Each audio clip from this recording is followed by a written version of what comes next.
everyone. Welcome back to the class of Literary Theory. Today we are going to begin the fifth module, Post-colonialism, Postmodernism and Eco-criticism. At first, let me introduce post-colonialism. Before moving into post-colonialism, let's begin with colonialism and imperialism. So first we can discuss what is colonialism.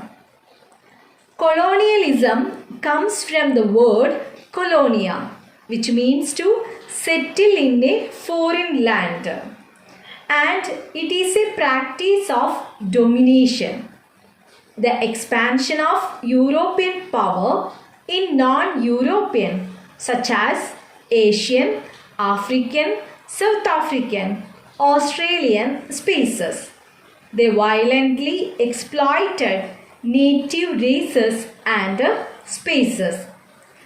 കുടിയേറി പാർക്കുന്ന വിദേശികൾ അവർ അതിക്രമിച്ച് താമസിക്കുന്ന രാജ്യത്തുള്ള ജനങ്ങളെ അടിച്ചമർത്തി തങ്ങളുടേതായിട്ടുള്ള ആധിപത്യം സ്ഥാപിക്കുന്നതിനെയാണ് colonialism എന്ന് പറയുന്നത്. Next we have imperialism. It is very difficult to differentiate colonialism and imperialism because both of them relies on domination. Imperialism is more of the ideological mindset. It is a theory or policy. Imperialism comes from the word imperium, which means supreme power, sovereignty, or simply rule of a strong country over a weak country. Western powers control the activities, financial, political, military, and cultural.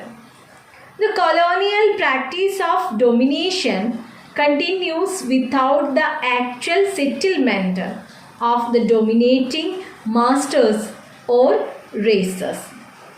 In Malayalam, imperialism means samrajyatham. Next, we are moving on to post-colonialism.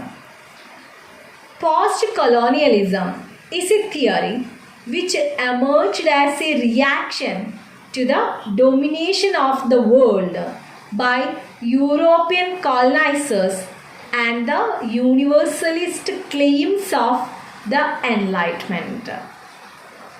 What does the prefix post mean in post-colonial? Does it refer to the period after colonialism? Since decolonization does not imply a situation where a nation, its people, and the so-called culture go thoroughly back to the period before colonialism, such a meaning would become largely unacceptable. To others, the term would mean since colonialism began. It refers to the twin phases of the colonial project: the formal dismantling of colonial political or administrative machinery and the emergence of late capitalist economies. Bill Ashcroft, Gareth Griffiths, and Helen Tiffin state that it covers all the culture affected by the imperial process from the moment of colonization to the present day. In literary criticism, it includes a theoretical framework used to analyze literature and other cultural productions written at any time following a nation's initial contact with a colonial oppressor. The term post-colonialism cannot be seen monolithic. It includes primarily the interactions of power, a vast number of nations and cultures in Africa, Asia, and the Caribbean in the context of decolonization and after. Let's discuss post-colonial terms and writings. There are several post-colonial terms and writings. The writings by people from formerly colonized countries. Through these writings, that the colonized people assert their difference, resistance, and negotiation with the European colonial masters. The issues addressed by post-colonial writings and writers vary in accordance with the local situation which each of them faced. Hence, we can never have a uniform post-colonial theory. Let's begin with the most influential post-colonial theorists. I want to begin with Frantz Fanon. Frantz Fanon is a psychiatrist, political theorist, poet, polemicist, diplomat, journalist, soldier, doctor, playwright, revolutionary. He is one of the foremost writers of the 20th century on the topics of racism, colonialism, and decolonization. He was an activist in Algerian National Liberation Front. His writings include his participation in the Algerian struggle against French colonialism. A Dying Colonialism, it was published in 1959, describes the cause of Algerian independence.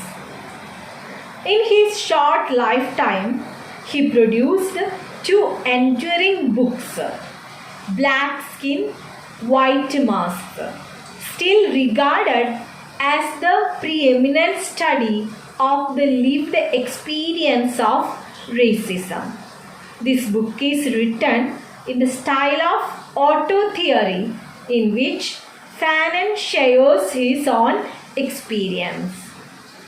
The Wretched of the Earth, it was published in 1961, regarded at the time of its publication as the handbook of decolonization, and presenting itself to us today as both a clear-eyed prediction of the lasting legacy of neocolonialism and as a visionary account of truly post-colonial condition yet to come. The book is translated by Constance Farrington. Its preface is written by Jean-Paul Sartre. It is a masterpiece of anti-colonial struggle and a brilliant analysis of the psychology of the colonized and their path to liberation. The book had major influence on civil rights, anti-colonialism, and black consciousness movements around the world. These two books encapsulate the major themes not only of Fanon's writing but also of his extraordinary life. Black Skin, White Masks captures Fanon's experience as a native of Martinique and thus as the product of a colonial education who came to experience metropolitan racism upon his arrival in France. Next theorist is Edward Said. Edward Said was an immensely influential literary and cultural critic, political activist, and one of the world's for most public intellectuals. The post-colonialism of the present or the second wave in post-colonial studies begins with the publication of Edward Said's Orientation. It was published in 1978. He is a founding figure of post-colonial studies owing to the extraordinary influence of his germinal critical study Orientalism. Orientalism remains one of the most enduring, significant critical studies of the second half of the 20th century. Orientalism transformed the meaning of that term such that it no longer refers to a disinterested field of scholarship but an expression of power relations, a way of positioning the East as inferior to the West. Said criticized a set of beliefs or presentation of the East by the West. It reveals the connection between the process of knowledge and power. Said's landmark, Culture and Imperialism, explains colonial control as well as indigenous resistance. In Culture and Imperialism, Said explores the Eurocentralism of the literature produced in the post-Enlightenment Europe. Next theorist is Homi K. Bhabha. Homi K. Bhabha is a literary and cultural critic, influential theorist of post-colonial culture, and engaged advocate for the humanities. While easily understood as a post-colonial theorist, the range of his interests means it is perhaps better to characterize his work in terms of vernacular or translational cosmopolitanism. Homi K. Bhabha, the second of the triumvirate of post-colonialism, uses Lacanian psychoanalytic principles. Bhabha developed the notion of mimicry in the essay of Mimicry and Man, the Ambivalence of Colonial Discourse.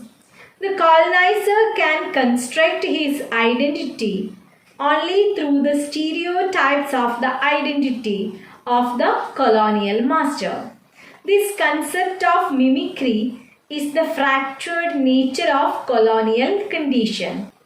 His concept of mimicry is to describe the construction of culture and identity. It shows how history and culture constantly intrudes on the present. The relation between colonizer and colonized stresses their independence and mutual construction of their subjectivity. Robert Young describes Said, Homi K. Bhabha and Gayatri Spivak as holy trinity of post-colonial theory. Next theorist is Gayatri Chakravarti Spivak. Gayatri Chakravarti Spivak is an Indian scholar, feminist critic, cultural and literary theorist. She translated Derrida's of grammatology. She closely follows the lessons of deconstruction, Marxism and feminism. Can the subaltern speak? Spivak analyzes the very structure of colonialism, where the subaltern cannot speak for herself because the double mind of patriarchy and colonialism silenced her. You don't forget the very famous post-colonial theorists. We went through Frantz Fanon, Edward Said, Homi K. Bhabha, Gayatri Chakravarti Spivak. It's very important. You should have a thorough knowledge about their words. Let's discuss the major colonial terms. I want to introduce Eurocentralism at first. For 400 years or more, European colonization, directly or indirectly, dominated the continents of Asia, Africa, South Africa, and Australia, and judged every cultural codification, literature, arts, music, food habits, learning languages, mythologies, etc., from the standard European perspective. Accordingly, imperialism assumed the role of a modernizing tool, and the white European way became the standard to evaluate those of the other. This claim of authority resulting from the meta-narrative of Eurocentralism is rejected by the post-colonial theorists.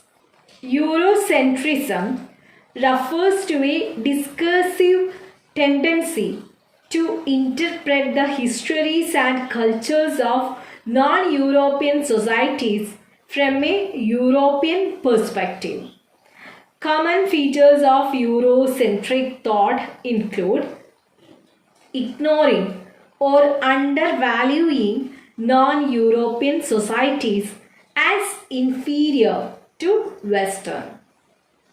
Ignoring or undervaluing what Asians or Africans do within their own society, or seeing the histories of non-European societies simply in European terms or as part of the expansion of Europe and its civilizing influence.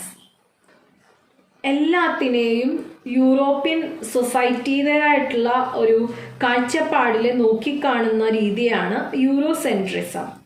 ആ ഒരു കാഴ്ചപ്പാടിൽ നിന്നുകൊണ്ട് നോക്കുമ്പോൾ ബാക്കി എല്ലാ രാജ്യങ്ങളുടേതായാലും histories ആയാലും cultures ആയാലും അത് യൂറോപ്യൻ സൊസൈറ്റിനേക്കാളും താഴെയാണ് എന്നുള്ളൊരു ചിന്താഗതിയാണ് ഉണ്ടായിരുന്നത്. So they have the tendency to ignore non-European societies as inferior to Western. Although Eurocentrism has been common through the ages, it has not been constant, nor has it affected the way Europeans have viewed all non-European societies equally.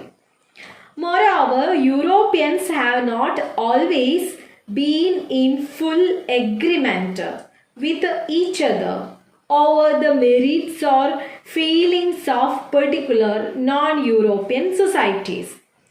In some writers and periods, we find a tendency to romanticize Asia and Africa. In general, Eurocentrism has been more pronounced during periods of greatest European assertiveness or self-confidence, the most outstanding example being the age of imperialism and colonialism in the 19th and early 20th centuries. Non-European societies tend to be despotic and servile as against the West's freedom and individualism. Non-European societies are Islamic or pagan or believe in strange religions which are inferior to Christianity or lack its truth. Non-European societies are cruel and lack concern for human life. They practice barbaric customs toward women, such as female genital mutilation, especially in North Africa, widow burning, sati in India, or foot binding in China. Non-European societies are inflexible and unchanging. Some European thinkers have attributed this lack of change to topography or climate For instance, extreme dependence on a major river, such as the Nile or the Yellow River, or extreme heat or dryness. Non-European societies are poor, backward, and underdeveloped, as opposed to the industrialized, progressive, and rich West. Non-European societies lack rational modes of thinking and scientific approaches.